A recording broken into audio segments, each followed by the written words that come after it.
عزیز سامعین، آج کا موضوع یہ محمد سے وفا تم نے تو ہم تیرے ہیں۔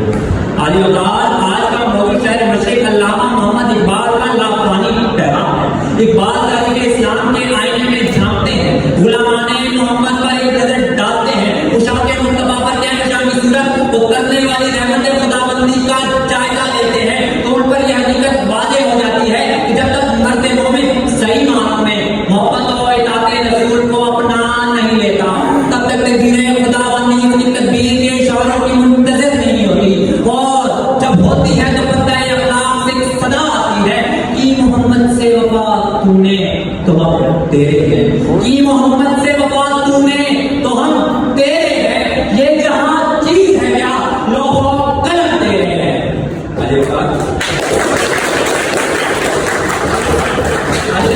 اگر میں اقبال رحمۃ اللہ علیہ کی اس محبت کا جائزہ لوں اور ان کے اس شعر کے مصروں کو پڑھوں تو ایک طرف قرآن و حدیث کو رکھوں تو مجھے یوں معلوم ہوتا ہے کہ اقبال نے قرآن و حدیث کو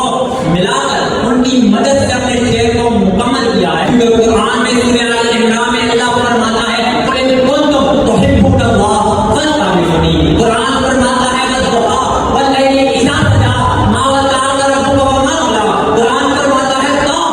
قرآن فرماتا ہے یاسین۔ آج اوقات قرآن میں جگہ جگہ میرے مصطفیٰ کی ولادت، میرے مصطفیٰ کی سیرت، میرے مصطفیٰ کی صورت کو بیان کیا گیا ہے۔ میں حدیث میں ہوتا دلیل کروں تو مجھے حضرت انس بن مالک کی روایت کا مفہوم یاد آتا ہے کہ حضور اکرم صلی اللہ علیہ وآلہ وسلم کی محبت اس وقت تک مومن نہیں بنا سکتی جب تک حضور اکرم صلی اللہ علیہ وسلم کو جان و مال اور دنیا کی ہر چیز سے بڑھ کر محبت نہ کی جائے۔ علی اوقات میں نے حدیث کا مطالعہ کیا، میں نے قرآن پاک کا مطالعہ کیا، میں نے تاریخ کا مطالعہ کیا۔ تاریخ تو بتاتی ہے وفا کا مطلب اتق اللہ نبی سے وفا، توکل علی اللہ نبی سے وفا، اہل بیت سے محبت نبی سے وفا، تعظیم صحابہ نبی سے وفا، علی اوقات کثرت سجود نبی سے وفا۔